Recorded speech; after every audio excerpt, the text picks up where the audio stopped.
Assalamualaikum warahmatullahi wabarakatuh. Hai semuanya, perkenalkan nama saya Astrid Ayuzi Putri, NIM 090126825290.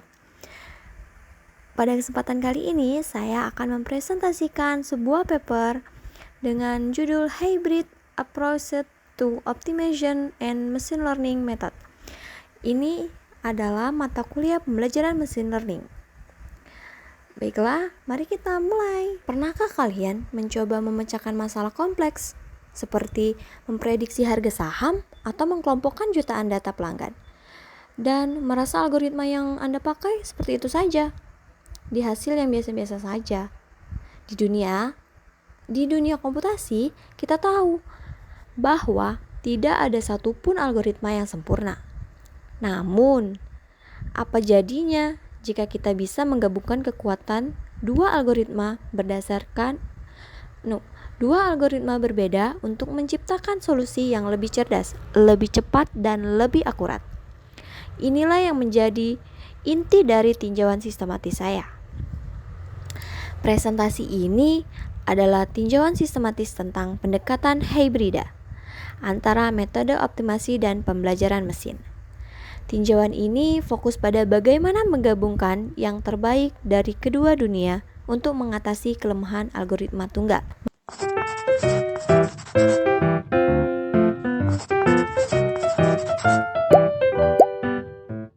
Mari kita kenali dulu bintang dari tinjauan ini. Paper ini adalah landasan yang sangat penting untuk memahami tren penelitian saat ini. Judul lengkap paper ini adalah Hybrid Approach to Optimization and Machine Learning Method, a Systematic Literature Review. Penulis dan tahun ditulis oleh Azevedo, Roche, dan Piera dan dipublikasikan pada tahun 2024. Diterbitkan dalam jurnal bergengsi Machine Learning volume 113. Tahun review, jendela waktu yang mereka tinjau adalah literatur dari tahun 2019 hingga 2021. Penelitian ini menggunakan sumber dari database terkemuka yaitu Scopus IEE dan Web of Science. Dari proses seleksi, mereka berhasil mengidentifikasi dan menganalisis 73 artikel utama yang relevan.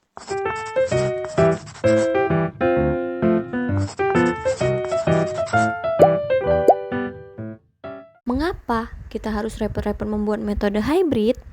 Jawabannya ada pada kelemahan intrinsik dari algoritma murni dan kompleksitas data saat ini. Kelemahan algoritma murni, algoritma optimasi murni, seperti algoritma materialistik seringkali terjebak di solusi lokal. Sementara itu, algoritma machine learning murni sering sensitif terhadap parameter awal dan rentan menghasilkan hasil yang biasa. Kompleksitas data modern saat ini semakin besar dan kompleks.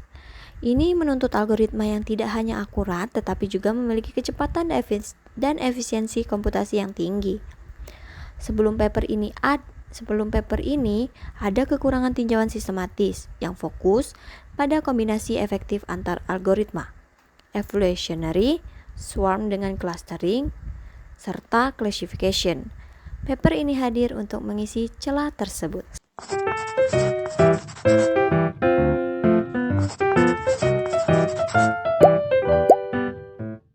Sebuah tinjauan yang baik membutuhkan metodologi yang ketat. Paper ini menggunakan dua pendekatan utama. Penelitian ini adalah gabungan dari SLR atau Systematic Literature Review dan Biometric Analysis. Analisis SWOT, salah satu kontribusi unik yang patut dicatat adalah dilakukannya analisis SWOT terhadap 10 algoritma paling banyak dikutip.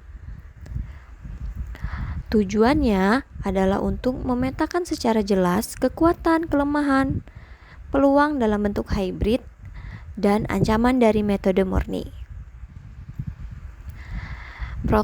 Protokol pencarian logic search yang digunakan sangat spesifik, menggabungkan kata kunci seperti machine learning dan optimization, serta swarm of swarm or evolutionary.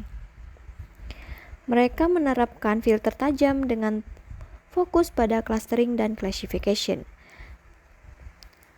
Sengaja mengesampingkan neural network dan deep learning untuk mendapatkan fokus yang tajam dan tidak terlalu luas.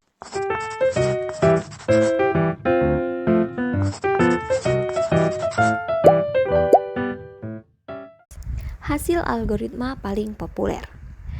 Dari 73 artikel yang dianalisis, kita bisa melihat juara mana yang paling sering digunakan dalam membangun metode hybrid. Kategori optimasi. PSO paling dominan, mencatat 137 sitasi.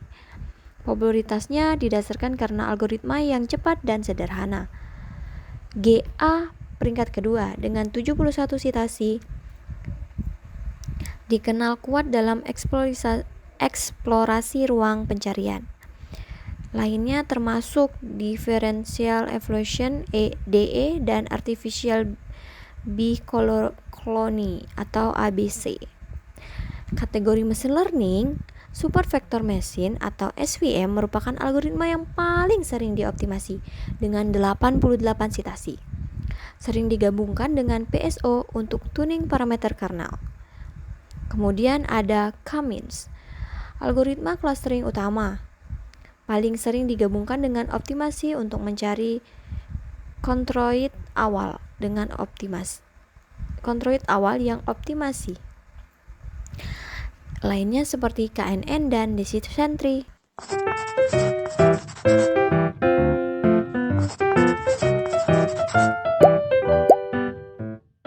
Hasil kinerja metode hybrid. Pada akhirnya, pertanyaan terpenting adalah apakah metode hybrid benar-benar lebih baik? Data menunjukkan bahwa mereka secara konsisten mengalahkan versi murni. Kesimpulan utamanya, hasilnya hybrid outperforms pure. Metode hybrid secara konsisten menunjukkan hasil yang lebih baik. Metrik peningkatannya sangat signifikan terjadi dalam hal akurasi dan kecepatan konvergensi. 3 tujuan utama hybrid.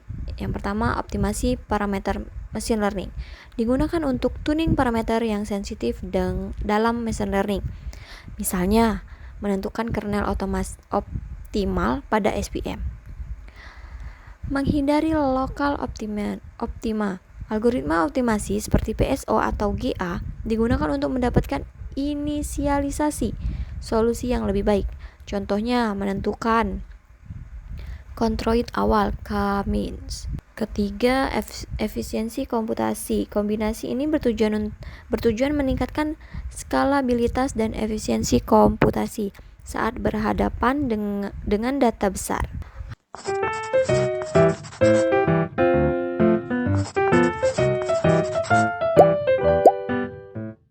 Analisis SWOT, contohnya K-means. Untuk memberi gambaran nyata, mari kita lihat analisis SWOT untuk K-means.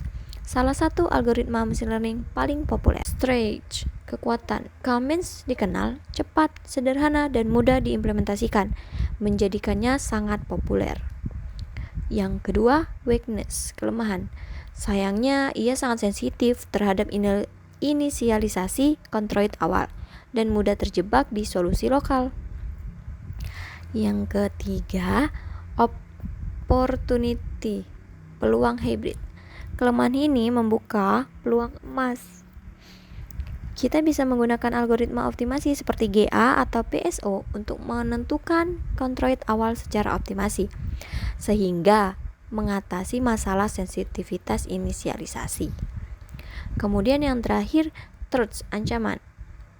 Ancaman datang dari algoritma clustering deterministik lainnya yang tidak memerlukan parameter input atau metode otomatis yang lebih baru.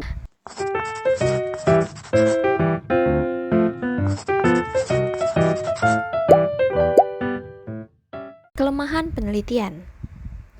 Meskipun sangat komprehensif, paper ini juga memiliki keterbatasan. Mengenali kelemahan adalah kunci untuk membuka arah penelitian masa depan. Waktu terbatas. Review ini hanya mencakup periode 3 tahun, dari 2019 sampai 2021. Ini beresiko melewatkan tren jangka panjang yang lebih besar. Kekurangan komparasi internal. Banyak paper hybrid yang ditinjau tidak membandingkan performa antar metode hybrid yang berbeda. Misalnya, tidak ada perbandingan langsung antara PSO SVM dan GA SVM. Fokus sempit. Review ini hanya fokus pada clustering dan classification, sehingga mengabaikan domain penting lainnya seperti regresi atau deep learning.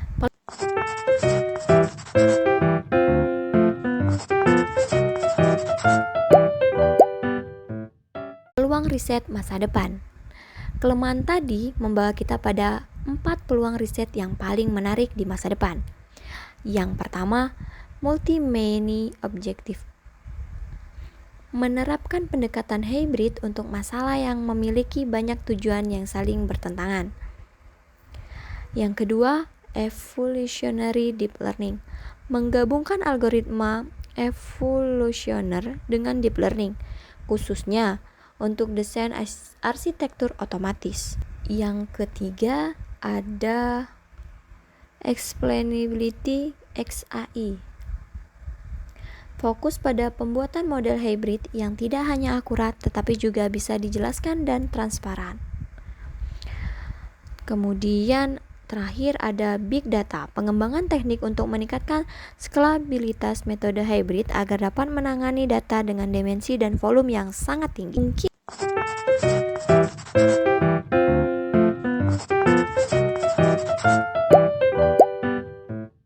Mungkin ini adalah slide terakhir, yakni kesimpulan. Untuk menutup presentasi ini, mari kita kembali ke filosofi awal. Memang tidak ada satu algoritma yang sempurna, namun tinjauan ini secara jelas menunjukkan bahwa pendekatan hybrid menawarkan jalan terbaik untuk menutup kelemahan metode murni. Ini adalah masa depan komputasi cerdas dalam menangani kompleksitas data modern. Terima kasih atas perhatiannya. Saya siap untuk mendiskusikan temuan ini lebih lanjut melalui sesi tanya jawab. Mungkin sekian dari saya. Wassalamualaikum warahmatullahi wabarakatuh. Bye teman-teman.